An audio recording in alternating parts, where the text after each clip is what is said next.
Hi, Pastor Kip here. I have an app on my cell phone that tells me the day, the hour, the minute, and the seconds till the college football kickoff. As of right now, it is 29 days, 13 hours, 32 minutes, and 59 seconds. I always look forward to the college football season. And I'm reminded of several years ago at Columbia University, Lou Little, who was a long-time and much beloved coach there, had a young man that tried out for the football team. And he had a lot of talent and a lot of ability, but he just didn't apply himself very much.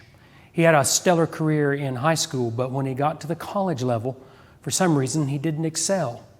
But Coach Little liked him as a person. He had a great attitude and a gregarious personality, and so he put him on the team and thought, if nothing else, he'll be an inspiration to others around him. He also was impressed with this young man's sense of priorities.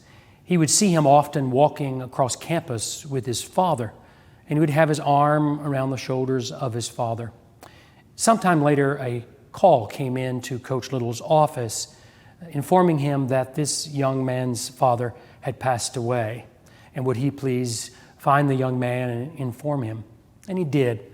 And when he told the young man that his father had died, he told him to go home, take a few days away for the funeral and for relaxation and to deal with the grief that the young man was now engulfed in. Several days later, the young man showed back up on campus just a few days before the Saturday game.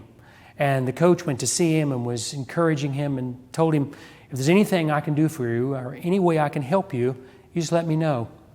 And the young man said to him, well, there is something you can do for me. He said, Coach, I want to start in this Saturday's football game.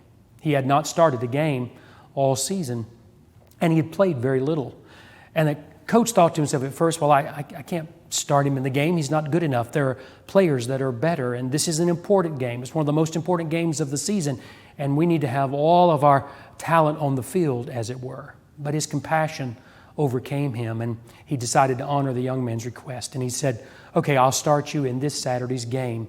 And he thought to himself, I'll have him play a few downs, and then I'll take him out and replace him with a more talented and more passionate player. When it came time for the game on Saturday, and he did what he said he was going to do, he started the young man in the game. But something dramatically changed in this young man. Not only did he play well, he actually would lead the team to victory that day and would be named the most valuable player of the game. Columbia University would win the game that day, much to the ability and the talent of this young man that had lain dormant all season. And when the coach went to the locker room, he was really in shock. And he sat down beside this young man and he said, what happened today? Where has this ability and talent and passion been all season? What was different about this game, about this day?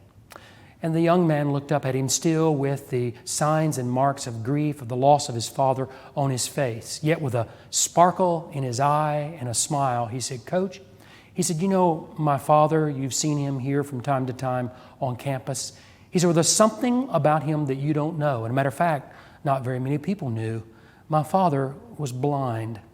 And I knew that today would be the first day he could see me play.